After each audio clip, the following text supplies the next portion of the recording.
eu havia passado uma atividade para vocês, que era a questão 71, 72 e 73, certo? E, se eu não me engano, alguém falou que tinha dificuldade. Qual era a questão? Vamos lá que a gente pega e faz uma delas. 71 ou 72? Ou 73, no caso, entre elas.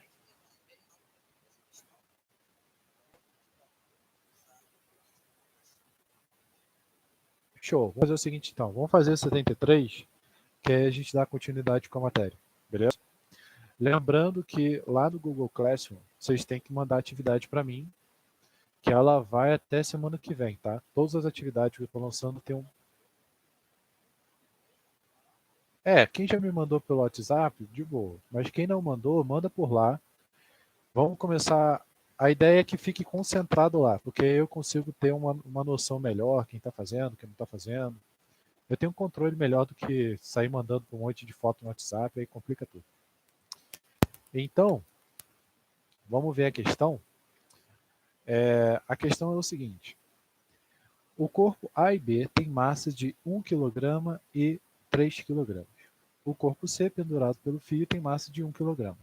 O fio é inextensível e tem massa desprezível. Adotando G como 10, suponha que A e B deslizem sem atrito para o plano.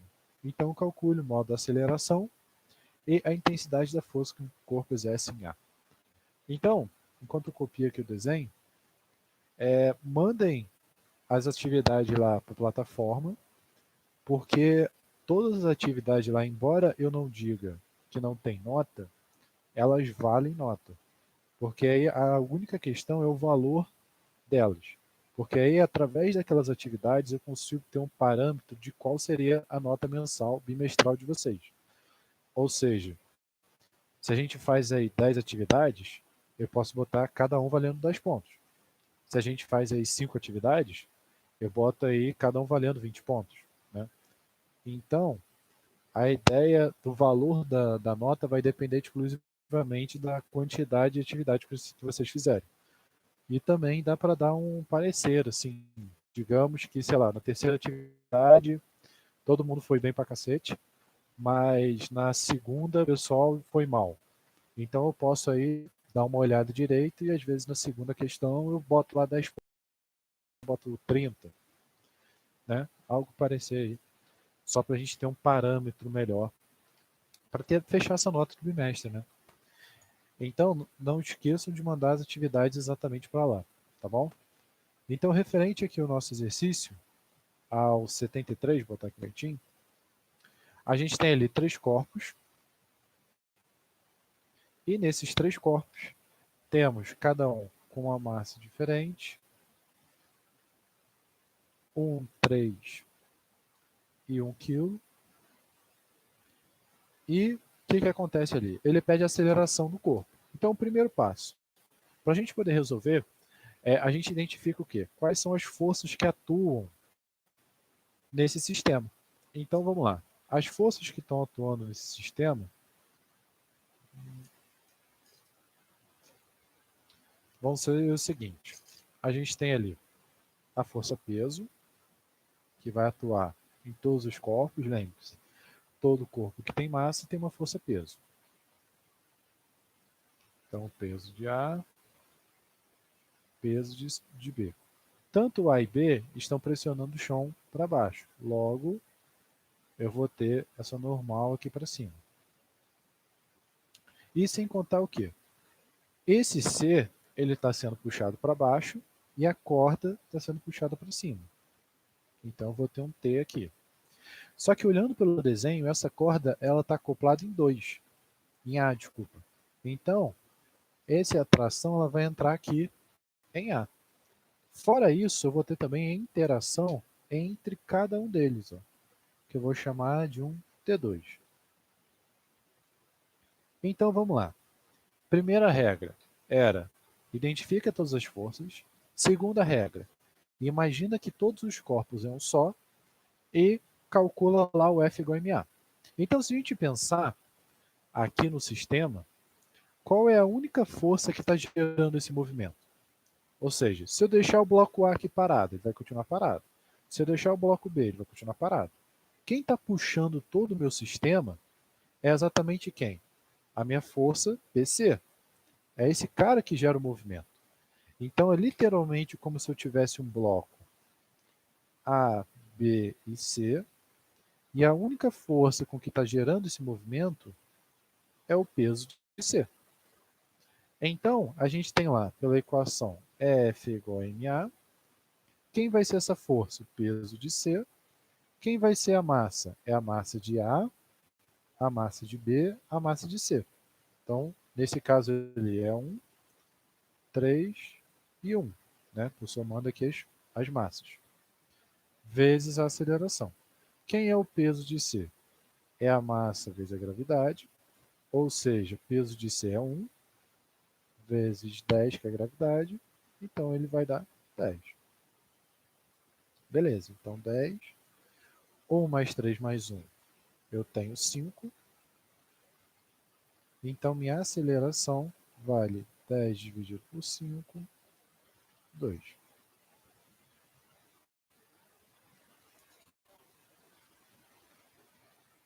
Dúvidas? Conseguiram entender a questão? Repara como é fácil, né? Não é muito complicado. E aí, na letra B, o que ele pede? A intensidade da força que o corpo B exerce em A. Então, a interação entre B e A é esse T2 aqui. Ó. Então, o que eu posso fazer? Para eu poder encontrar as forças internas ali, eu preciso escolher alguns dois corpos para poder analisar. Só que aí vamos pensar um pouquinho. Se eu escolho o corpo A, ó, desenhar aqui o corpo A, quais são as forças que atuam no corpo A? Eu tenho a tração, que eu não sei quem é. Eu tenho a T2, que é quem eu quero encontrar, que ela está no sentido contrário. Por que no sentido contrário? Porque o peso de B está na frente ali.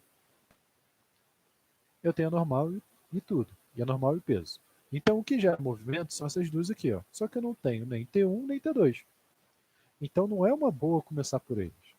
Quem seria, então, uma boa começar? Pelo B. Por quê? A única força que está gerando o movimento de B é o T2. Então, é por ele que a gente vai começar. Então, vai ficar, quem gera o movimento é o T2. Então, T2 é igual a massa de B vezes a aceleração. Opa, quase que errei. Então, massa de B vale 3, está aqui em cima. A aceleração foi o que eu acabei de achar. Então, T2 vale 6 newton. Então, eu sei que a tração ela vale 6. Tudo bem, gente? Alguma dúvida nessa questão?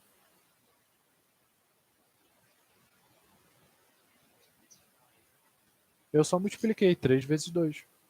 3 da massa do 3, do corpo 3, 2 da aceleração, que foi o que a gente acabou de achar. Só isso. Foi? Então, o que a gente vai começar a ver agora? A gente vai ver a parte de atrito e a parte de polia nessa aula. O que é uma polia? Uma polia, vocês estão com o livro aí do lado? Está todo mundo com o livro? Quem está, põe o livro aí e abre na página 370.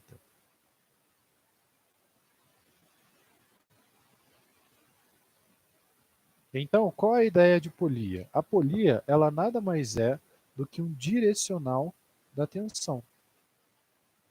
Ou seja, ela direciona o cabo. Então, por exemplo, em vez de eu ter um cabo apontado para cá, reto, eu posso acoplar uma polia e essa corda ela vai estar sendo direcionada para o outro lado. Então, a polia é literalmente isso, ela direciona. Só que aí a gente tem dois tipos de polia. A polia fixa, que é exatamente essa, que ela vai direcionar o cabo, ou seja, a polia está fixada. E temos também a polia móvel. O que é a polia móvel? Ela tem a função de se movimentar e ela vai distribuir essa tensão.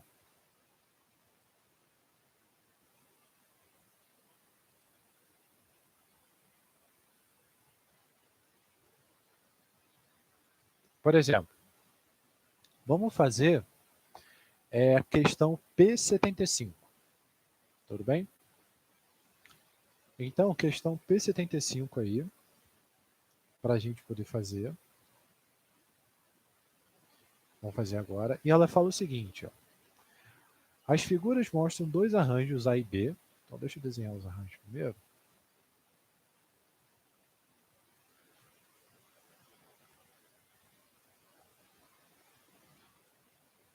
Então, eu vou ter aqui minha polia.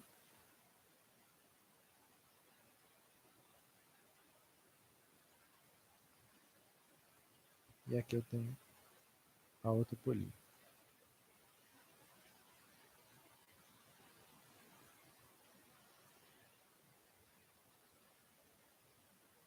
Então, o que acontece? No primeiro, ele fala que é o seguinte, eu tenho ali o meu corpinho de massa M e a corda está passando por cada um desses. E ele está puxando ali com uma força F. Esse aqui seria o meu sistema A. No meu sistema B, a cordinha ela vem, ela passa por aqui e a gente está puxando ali ela da mesma forma. Então ele fala para a gente. A figura mostra dois arranjos A e B de polias distribuídas que erguem um corpo de massa M de 8 kg. Vou botar aqui no cantinho. Despreze a massa das polias e da corda, bem como do atril. Calcule a força FA e FB em newtons necessária para manter o corpo suspenso e em repouso.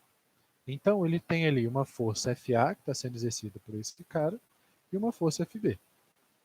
Então repara, na letra A eu tenho três polias que estão fixas. Dá para ver porque ele está preso aqui na parede. Ó. Então, por esse cara ter polias fixas,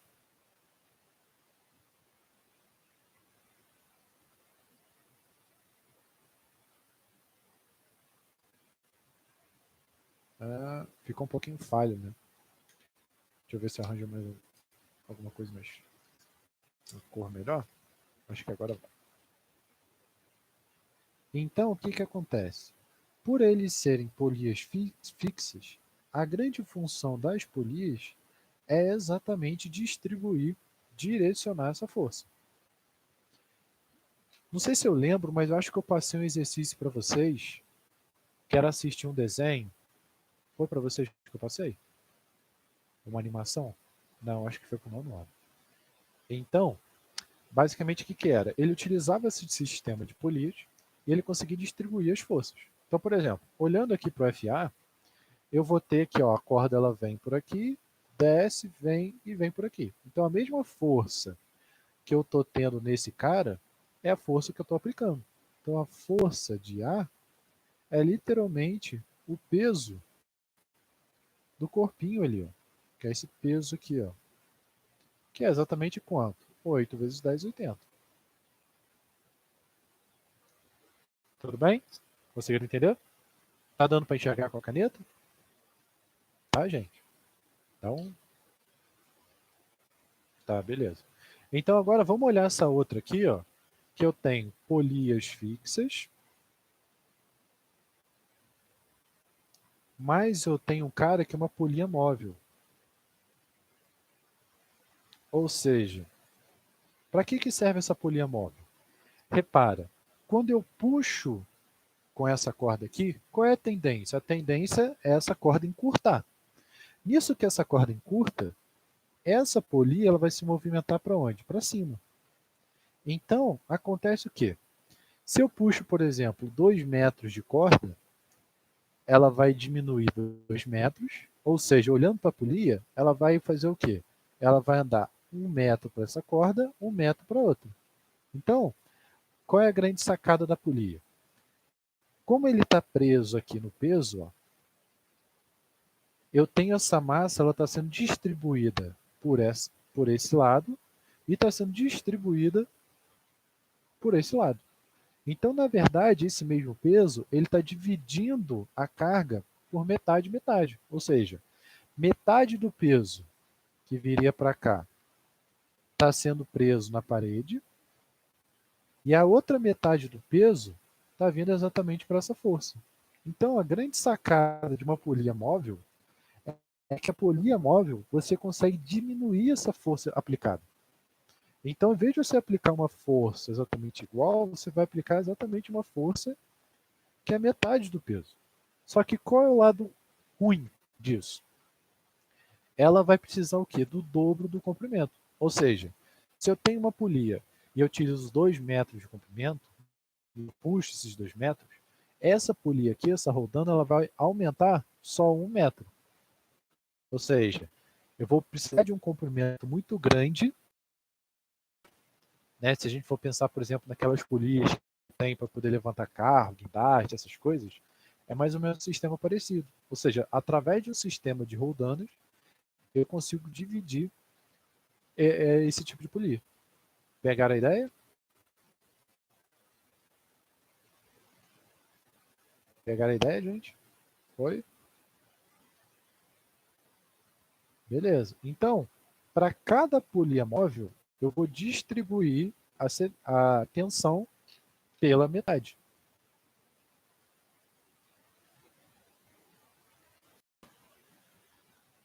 Ou seja, se eu tiver um sistema com várias polias, né, digamos assim,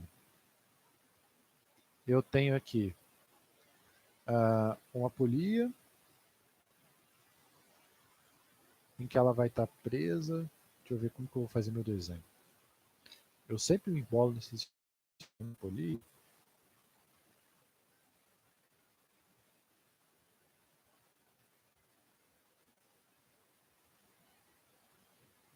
Deixa eu ver.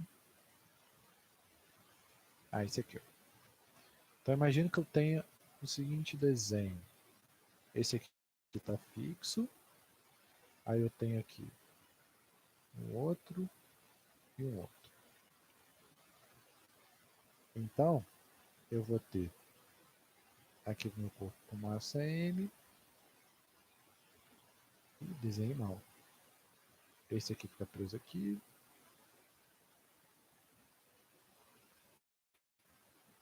E... tá.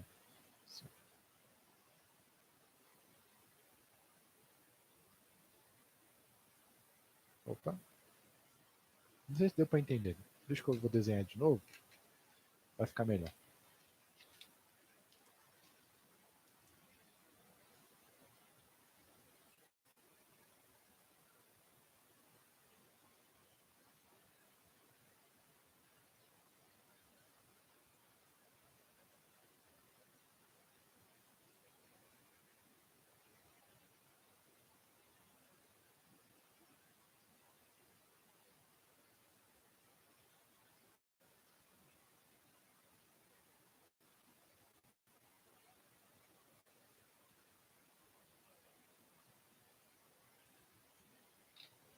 Deixa eu ver se melhorou.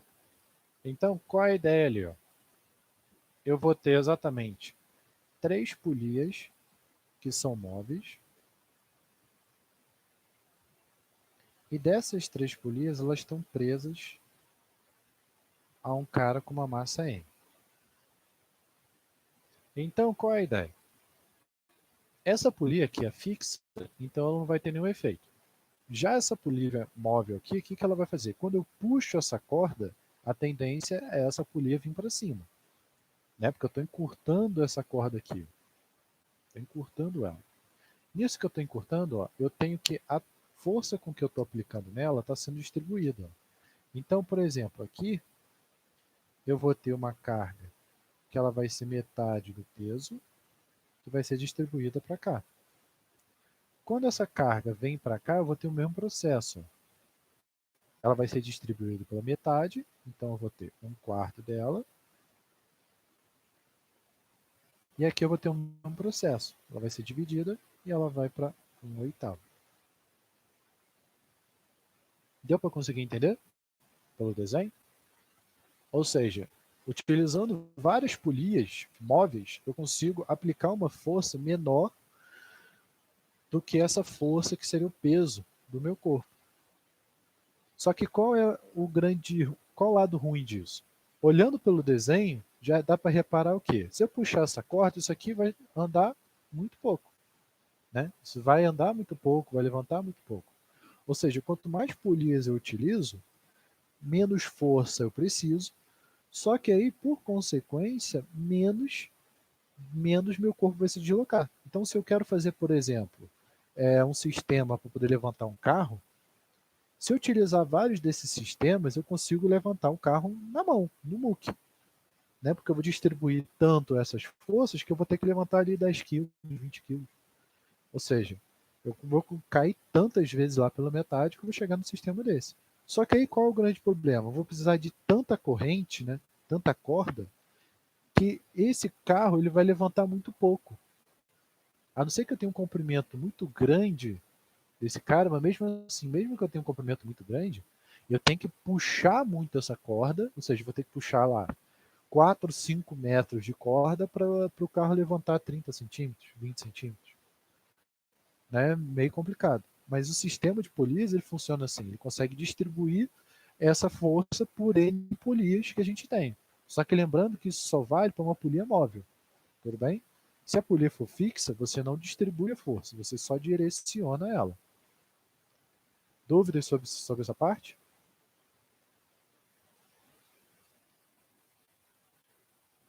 Tranquilo? Dúvidas?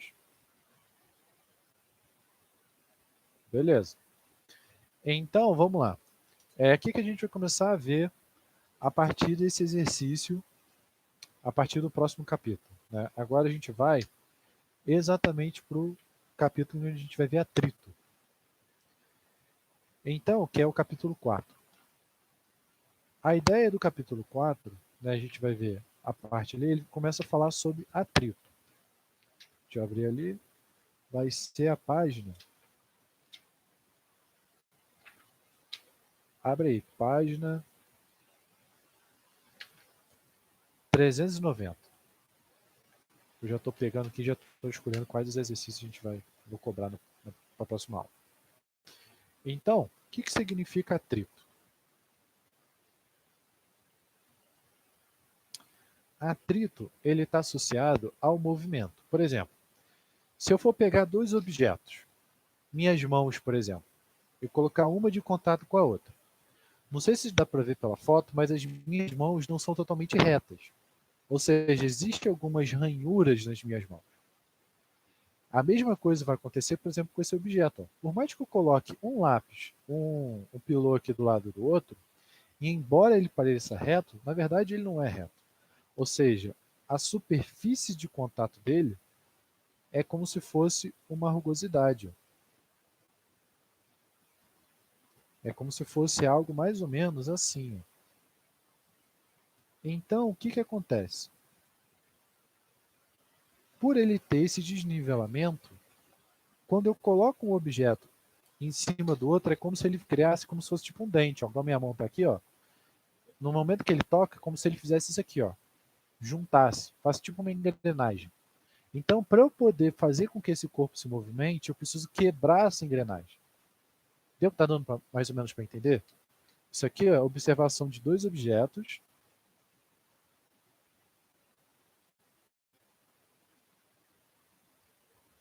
No nível macro, nível micro.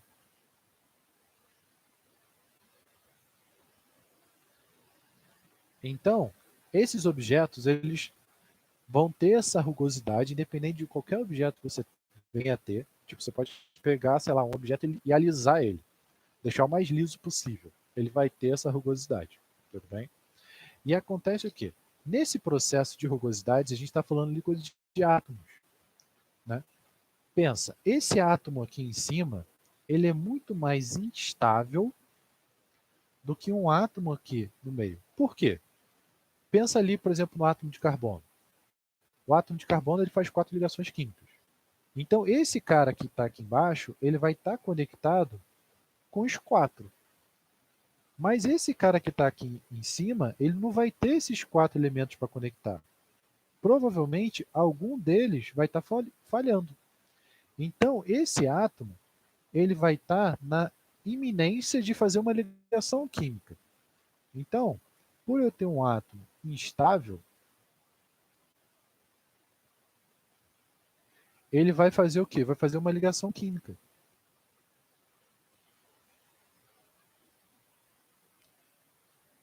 E com quem ele vai fazer uma ligação química? Exatamente com o cara do outro material.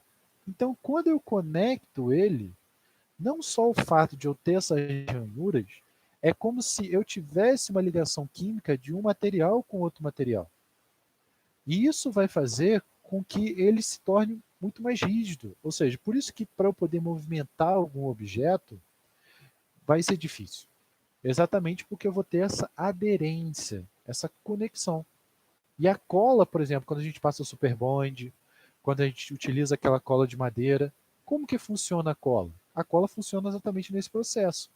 Ou seja, a cola, ela vai ser literalmente, pensa ali, ó, eu vou ter 3 objetos, aqui eu vou ter os meus materiais, que eles são materiais rígidos, só que quando a gente conecta um objeto com o outro, essa conexão ela não é tão perfeita. Né? Vão ter ali uns lugares que não vai ter dente, tem outros que vão ter dente. Ou seja, quando eu conecto um material no outro, essa conexão não é perfeita. E quem vai fazer essa conexão? É a cola. Então a cola, literalmente, ela é líquida, né? Exatamente para ela poder entrar nesse emaranhado dos meus materiais e poder fazer essa ligação química. Ou seja, ele está fazendo como se ele desse a mão para o cara de baixo e ele dá a mão para o cara de cima. Então ele permite com que esse material ele fique colado. Então por isso ele permite exatamente essa conexão melhor. Certo, gente? Deu para entender? Pegou uma ideia de como que funciona o atrito dos materiais? Então, o que, que acontece? Com esse processo eu vou ter o que a gente chama de adesão ou aderência. Ou seja, o que, que significa, por exemplo, qual a grande diferença entre eles? A adesão é utilizada para manifestar aprovação após e apoio, enquanto a aderência é utilizada principalmente para indicar a união entre duas superfícies. Então significa o quê? Quando eu apoio uma superfície na outra, eu vou ter uma adesão. A aderência é quando as duas estão unidas. Então, quando eu passo uma cola, eu vou ter uma boa aderência. Ou seja, porque eu estou colando muito bem. Já a adesão é mais como se fosse a parte do apoio. Para eu poder apoiar, eu preciso desse apoio. Então, tudo que a gente faz para poder se movimentar depende exclusivamente de quem? De uma boa aderência e uma boa adesão. Por quê? Se a gente for andar, imagina como se o fato da gente caminhar. O que a gente está fazendo ali? Está colando o nosso tênis no chão e está empurrando esses tênis para trás. Então, se o nosso pé, nosso tênis, ele não tivesse um contato, se não tivesse uma adesão com o chão, basicamente para poder andar seria como se fosse andar igual no gelo, né? A gente ia puxar o pé para trás e o pé ia escorregar. Então, o grande fato da gente conseguir se mover, né, se deve exatamente a esse atrito, essa ligação química. Senão, eu simplesmente iria segurar, por exemplo, esse pilô, e o que ia acontecer? Esse pilô ia escorregar na minha mão e ia cair. Ou seja, é o que acontece quando a gente pega uma superfície e passa sabão, por exemplo. Né? O sabão ele quebra, dificulta essa adesão. Então, nisso que ele dificulta, ele diminui o atrito. Então, qual é a definição de atrito? Atrito ele vai ser exatamente essa ligação química entre dois materiais, que ele tem uma função que ele vai gerar, no caso, uma força contrária ao movimento. Ou seja, se eu pegar, por exemplo, essa caneta e der um peteleco nela, ela vai chegar um momento em que ela vai parar. Né? Ou seja, o que vai fazer ela parar é exatamente uma força de atrito. Então, a força de atrito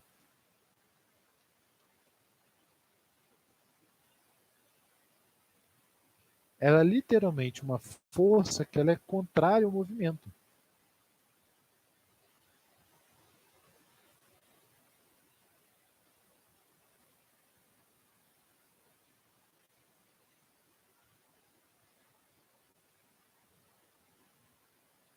E como que vai funcionar essa força contrária ao movimento? Ela vai ser dada pelo que a gente chama de FAT, força de atrito. E ela é dada por um μ vezes um n. Quem é esse μ aqui? Ó?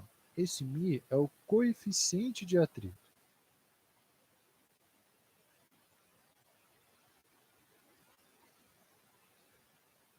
Ou seja, esse cara é o que vai determinar a relação química entre os materiais. Isso geralmente o exercício vai dar para a gente. Mas, por exemplo, se a gente for andar, digamos, no asfalto, ele vai ter literalmente um coeficiente de atrito totalmente diferente do que se a gente andasse no gelo. Porque o asfalto ele vai ter uma aderência muito melhor, certo? Então, esse coeficiente de atrito, ele é esse μ, que é o coeficiente de atrito, ele é um cara que ele é adimensional, ou seja, o que é adimensional? Ele não tem unidade de medida. E ele vai valer, geralmente ele vai valer entre 0 e 1. Então ele vai ficar ali no termo, entre 0 e 1, geralmente 0,8, 0,4, 0,5, né, e por aí vai. E o N vai ser a nossa normal, que a gente já conhece. Então, com relação ao nosso μ, coeficiente de atrito, existem dois tipos de coeficiente de atrito: o estático e o cinético, ou dinâmico também. Então, com relação ao coeficiente de atrito, existe o coeficiente de atrito estático e o dinâmico.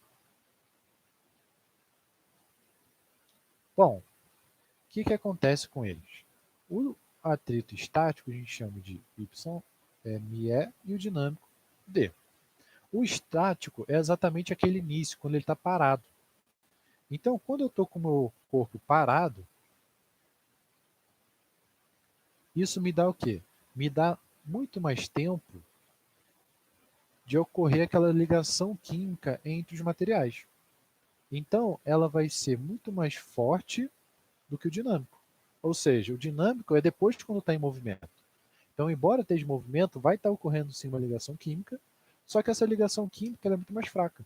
Por exemplo, quando a gente vai empurrar um carro, digamos lá que o carro guiçou e a gente vai empurrar o carro para pegar no tranco. Para fazer o carro se movimentar, a força é muito maior do que depois que o carro pegou o embalo. Concorda comigo? Primeiro porque depois que ele pegou o embalo, ele já vai estar em inércia, então a tendência dele é continuar o movimento. E sem contar porque o atrito dinâmico ele é menor. Então a força que eu preciso exercer para o carro continuar lá no embalo é menor. Certo? Então como que funciona basicamente esse atrito? Então pensa ali. Vamos pensar num gráfico bem simples. Eu tenho um gráfico aqui de força aplicada, ou seja, a força que eu estou aplicando no corpo, para força que eu vou ter do atrito. Então, por exemplo, aqui é a força aplicada e a outra vai ser a minha força de atrito. Então, o que vai acontecer? Se eu tenho um carro de 200 quilos, se eu exerço uma força de 10 newton, o carro vai se mover? Não vai ficar parado. Então, significa que a força aplicada é exatamente igual à minha força de atrito. Então, o meu corpo está parado. Aí eu continuo fazendo força, continuo fazendo força, continuo fazendo força. Vai chegar um momento que eu vou fazer uma força tão grande que o carro vai começar a se movimentar. Nisso que o carro se movimenta, eu vou ter o quê? Eu vou ter que a força de atrito com que eu estou aplicando, ela vai permanecer constante. E o que vai mudar vai ser exatamente essa força aplicada. Então, eu vou ter um gráfico mais ou menos assim. Ó. Acho que eu acabei desenhando errado, mas deixa eu desenhar de outra forma para poder ficar mais fácil para vocês. Aqui é minha força FAT. E aqui minha força aplicada. Então, o que vai servir? Nesse início do movimento, o meu corpo está parado, depois vai chegar um movimento que a força de atrito ela vai permanecer constante. Ou seja, aqui ele vai estar parado,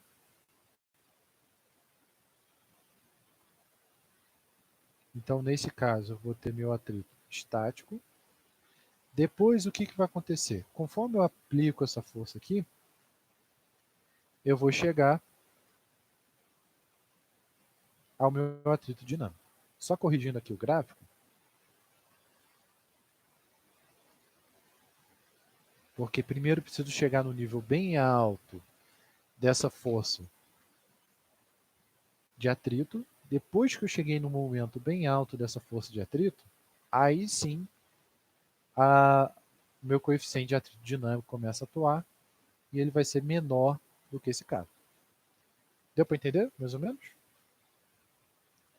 Conseguiram entender mais ou menos o gráfico, gente? Oi, gente. Vamos interagir. Responde aí.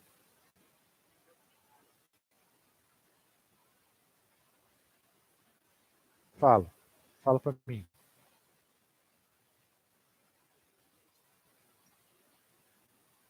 Então, o movimento estático, a força de atrito estático, ela sempre vai ser igual à força que eu estou aplicando. Por quê? Porque o cara não está se movendo. Pensa, eu tenho um carro, estou aplicando uma força de 50 newtons.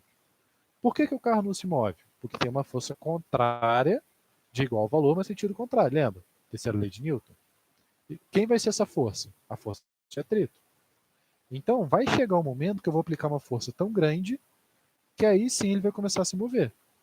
Então, vai chegar um momento que minha força aplicada vai ser maior do que a força de atrito. E esse cara é exatamente o dinâmico. Tudo bem? Vamos fazer um exercício que às vezes fica mais fácil do que simplesmente só falar. Então, deixa eu ver aqui.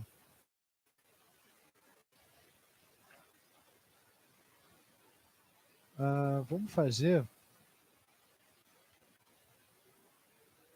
Deixa eu ver.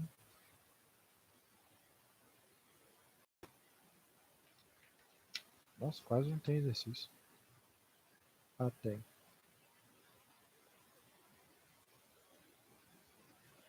Vamos fazer, por exemplo, a P103, página 408. Não, essa não. Aquele ali pede velocidade. Não estamos prontos para ela por enquanto.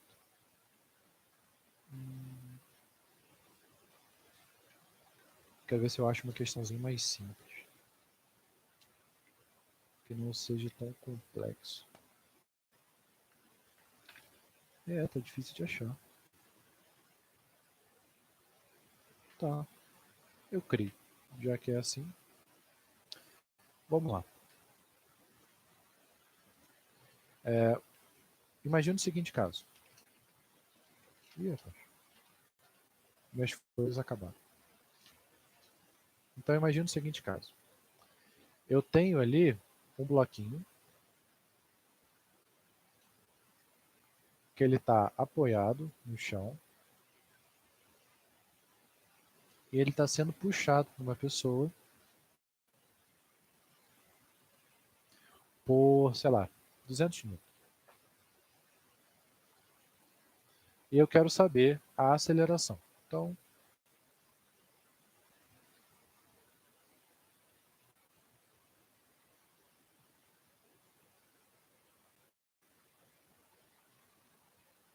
calcule a aceleração dado um coeficiente de atrito de 0,2. Pronto. Então vamos lá. Primeiro passo para a gente poder resolver. Vamos identificar todas as forças. Então, igual que a gente sempre fez. Então eu tenho lá a força é 5 kg. Eu sei que o peso ele está apoiado para baixo e a normal está para cima. Aí ele fala no exercício, eu não escrevi enunciado por preguiça, que a gente tem um coeficiente de atrito, que significa o coeficiente de atrito? O coeficiente de atrito, ele é uma força que ele é sempre contrária ao movimento, ou seja, ele sempre vai tender a parar o corpo. Então, qual é a única força que vai gerar o movimento desse cara? 200 newton. Então, eu posso esperar que ele vai se mover para onde? Para a direita. Se ele se move para a direita, eu vou ter o quê? Contrário ao movimento, eu vou ter uma força de atrito que é para a esquerda. Todo mundo conseguiu entender essa parte? Então, olhando lá na nossa equação, se esse cara está para a direita, esse cara é positivo, ele que está gerando movimento. Se o outro está para a esquerda, o outro é negativo, certo? Então, eu vou ter 200 menos força de atrito é igual a massa vezes a aceleração. Só que aí a gente tem um porém. Quem é a força de atrito? A força de atrito ela é o μ vezes a normal. Só que para eu poder calcular essa normal, eu preciso calcular quem? O meu eixo y. Aí agora a gente vai começar a utilizar essas forças no eixo y. Então, nesse caso no eixo y, como ele não se movimenta, normal menos o peso igual a zero. Logo, normal é igual a peso.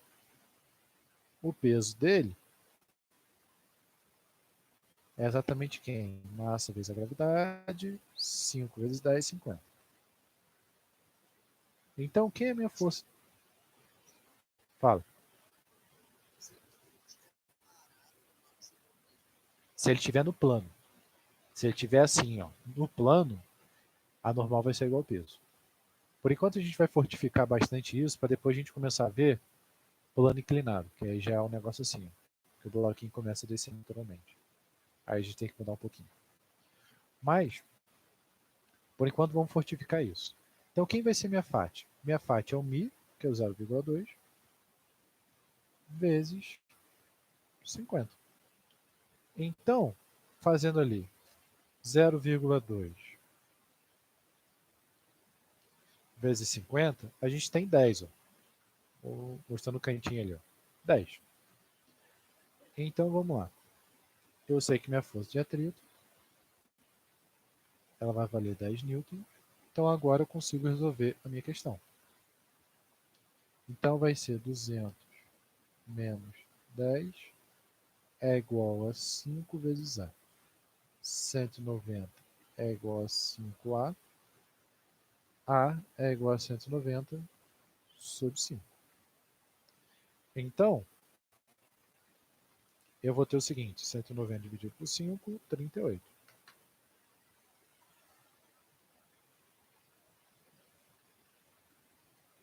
Dúvidas? Tranquilo? Tá dando, deu para entender mais ou menos? Ou seja, é a mesma coisa que a gente já fazia. Só que agora a única diferença é que vai ter uma força contrária a esse movimento natural do corpo. Então, se ele é puxado para a direita, significa o quê? Que ele vai ter uma força para a esquerda. Simples assim. Sempre vai ser contrário. Fala. Perfeito, que é a força de atrito. Agora, vamos a outro exemplo para a gente poder terminar. Só mais um e a gente termina. Então, imagina agora que eu tenho agora um outro sistema, que é exatamente aqui. Ó. Um exercício parecido. Eu tenho o mesmo bloquinho, ou melhor, vamos aumentar a massa. Vamos dizer que eu tenho agora 10 quilos. Só que agora eu tenho o seguinte. Em vez de eu estar puxando com uma força de 200, eu estou puxando com uma força que vai ser de 20 newtons. Tudo bem? E eu tenho ali, peço de novo, para calcular, calcule a aceleração.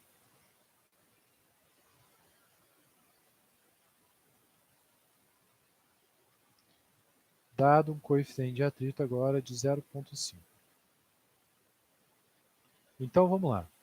Forma de resolver. Mesmo processo. Vou indicar todas as forças que atuam no corpo. Então eu vou ter meu peso, vou ter minha normal.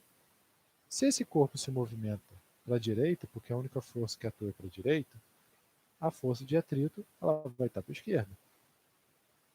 Certo? Então, vamos lá.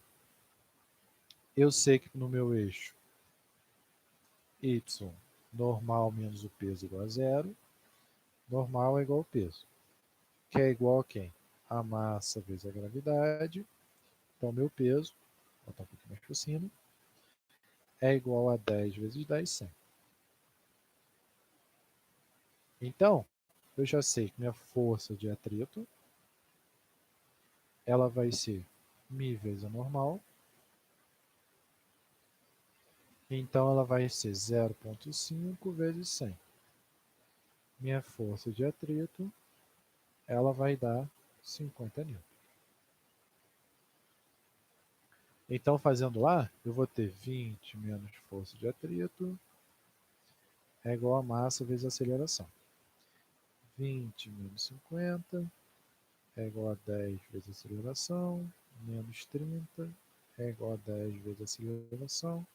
Aceleração é igual a menos 30 sobre 10 menos 3. O que significa uma aceleração no sentido contrário? O que significa uma aceleração negativa? Significa que é o sentido contrário ao que eu escolhi. Concorda comigo? Se é o sentido contrário, significa que em vez de ele estar indo para a direita, ele está indo para a esquerda. Mas vamos pensar, quem estaria puxando ele para a esquerda? Seria a força de atrito. Mas a força de atrito, se a força de atrito é contrária ao movimento, não pode estar gerando movimento. Concorda? Então aí a gente tem um grande parecer. Ó. Significa que em vez de a gente ter esse tipo de movimento, aqui, ó, quando a gente fez as contas, a gente estava considerando que a gente estava aqui. Ó. Ou seja, esse cara era dinâmico. Mas como ele está, como a força de atrito é maior do que a força que eu estou aplicando, é como se a gente estivesse aqui. Ó. Ou seja, a força de atrito é tão alta que eu ainda não rompi esse lapso para ele começar a se movimentar. A força de atrito não pode gerar movimento. Atrito não gera movimento. Então, como um atrito não gera movimento,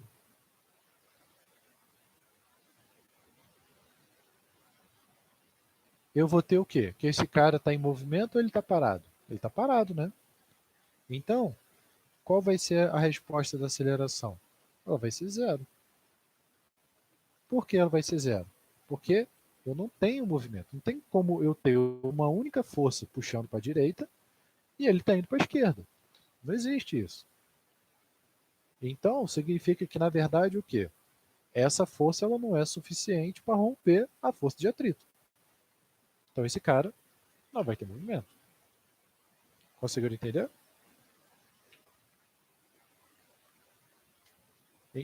Então, pequeno detalhe na hora de vocês fazerem as questões, tudo bem? Para poder verificar esses pontos, caso ele dê negativo. Então, para casa, para a gente poder terminar,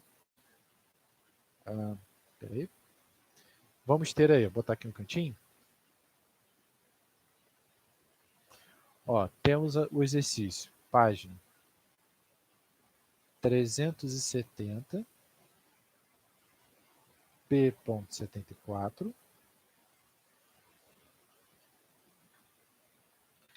O outro exercício para vocês fazerem.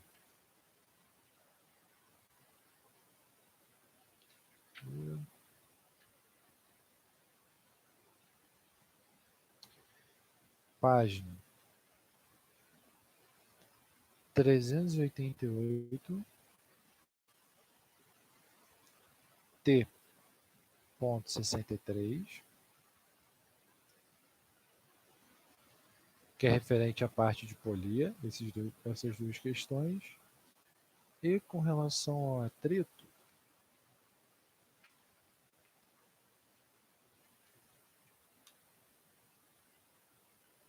a gente tem aí página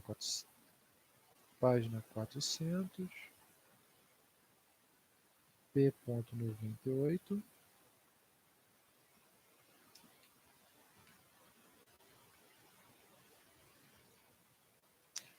e mais umzinho, A gente completar 4 questões.